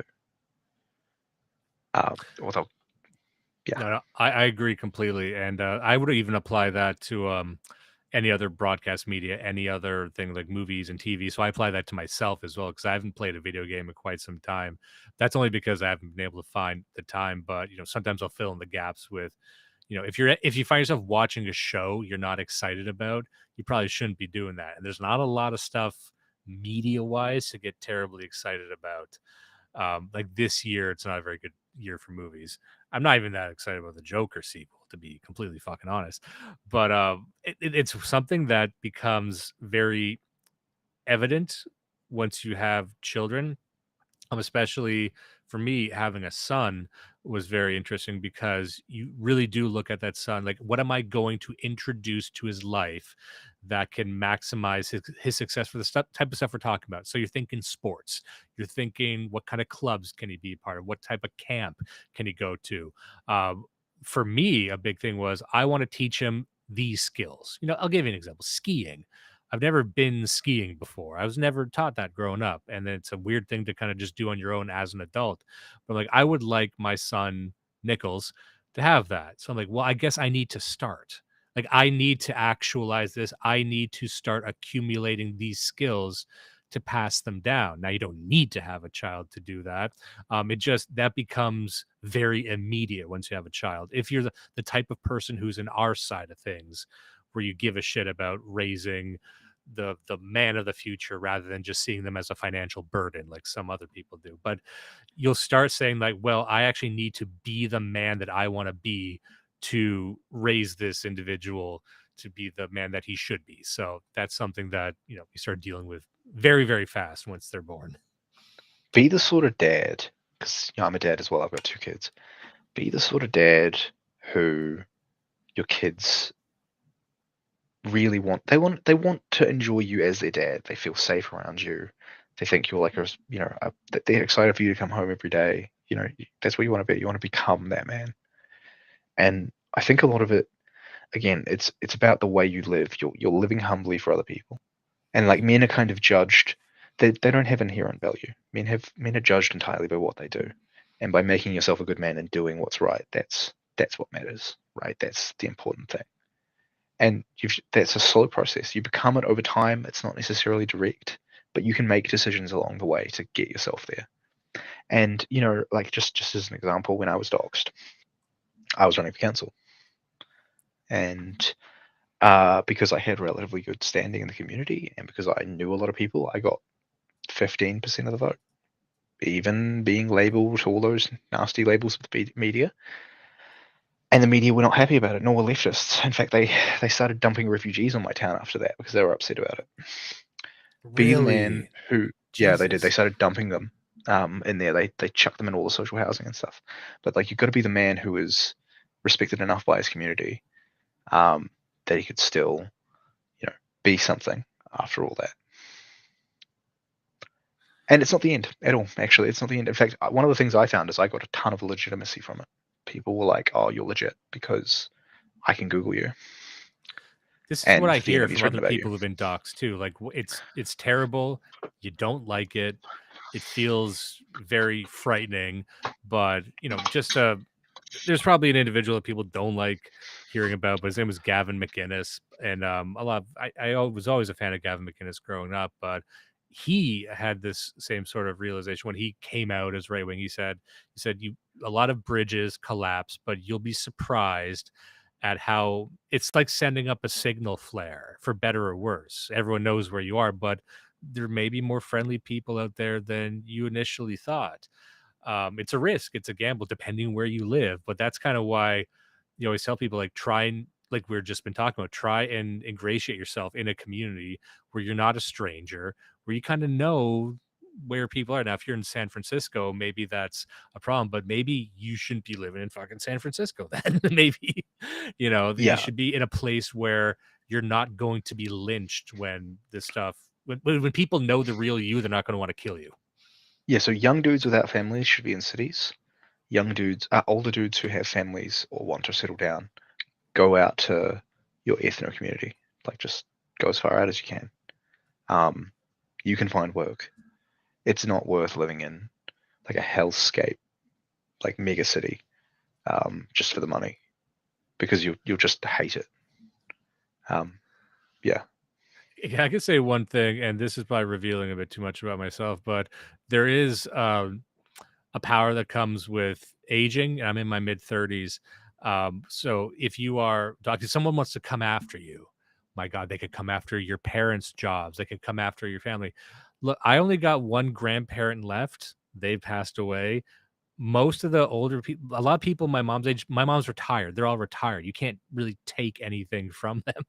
So they can't threaten my mom with being fired. That's just, it's a little thing, but the more you grow up, the more you have kind of solidified your standing. But then also they can't use my family against me nearly as much as when they could when I was like 21 or something. And that just comes with being an old chunk of coal like me.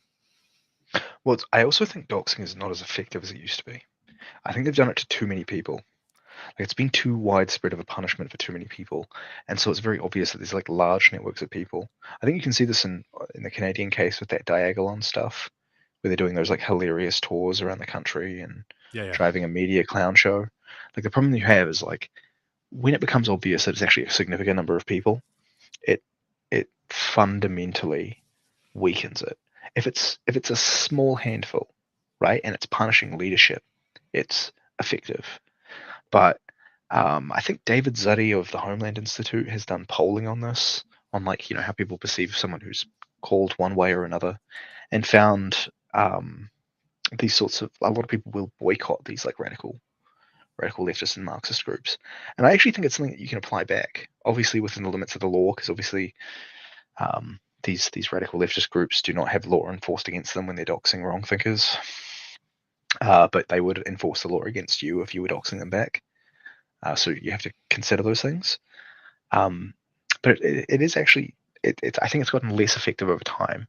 And I think that's why you're seeing like a thing where they've just kind of, I don't know if you've noticed this, but they've just dropped talking about dissident rights stuff in mainstream media. They just give us, they follow a sort of blackout principle where they just never talk about it anymore, because I just don't think they have the self-confidence to do that anymore without making people like the person that they're hating on.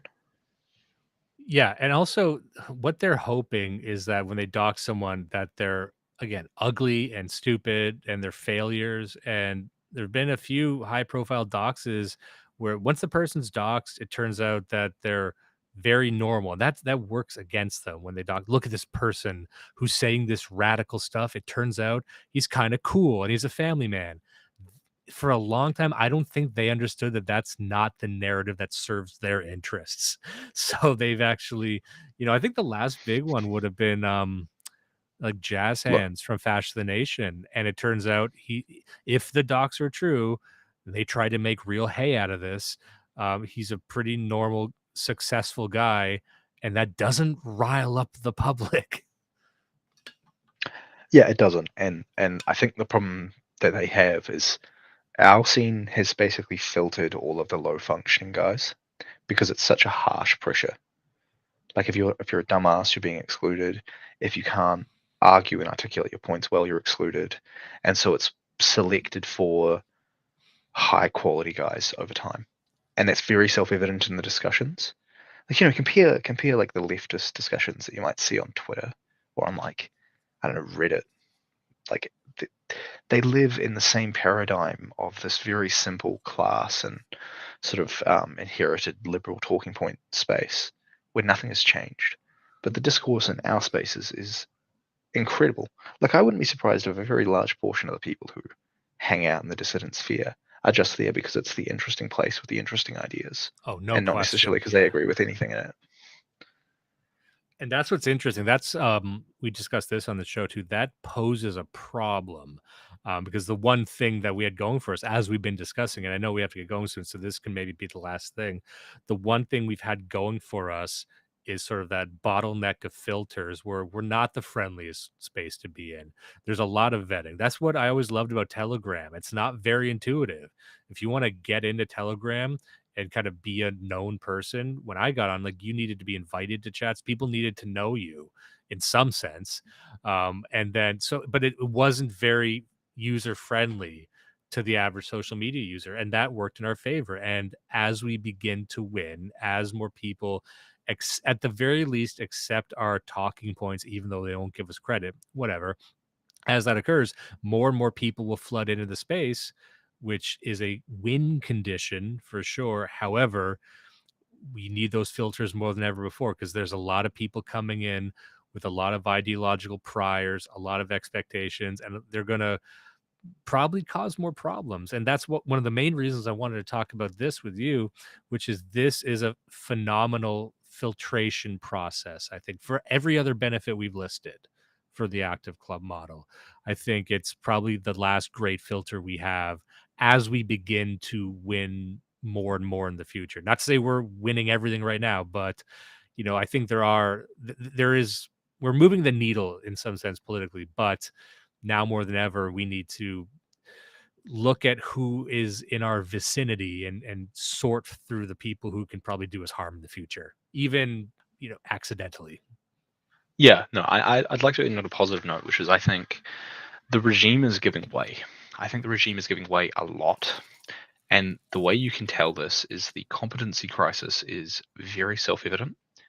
And just at a macro level, the collapse of foreign policy power with, say, the United States and its war in Ukraine, a lot of the narratives, like how can you deny things like Zog as an entity when you're looking at what's going on with that conflict in the Middle East right now and the sycophancy of various states?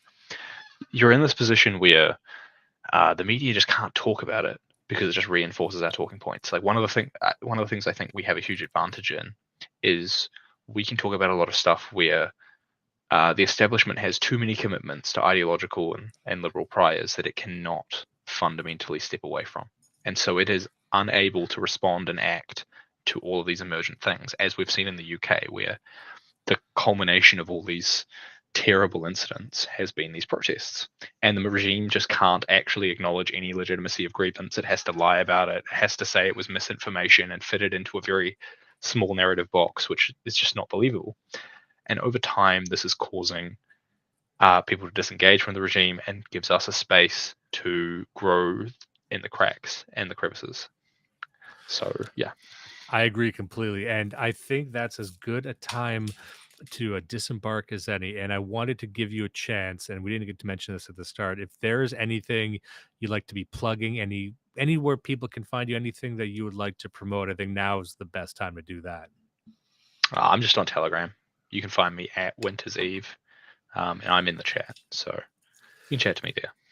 Yeah, and once again, you're a treasure trove of knowledge. There's a lot of stuff I bet we didn't even get to this time, but I've deeply, deeply enjoyed this conversation. We touched on stuff that I have been very fascinated with for quite some time. And I think you helped give people some insight that they just hadn't heard before in this sort of thing. And I think it's applicable to people who live in Canada, America, the UK, anywhere. And so if anyone wants to learn more, I don't want to send too many freaks your way, but try and find Jordan and ask him some questions. All right. Yeah, feel free. I'm gonna Catch you later. We'll catch you there. Thanks again.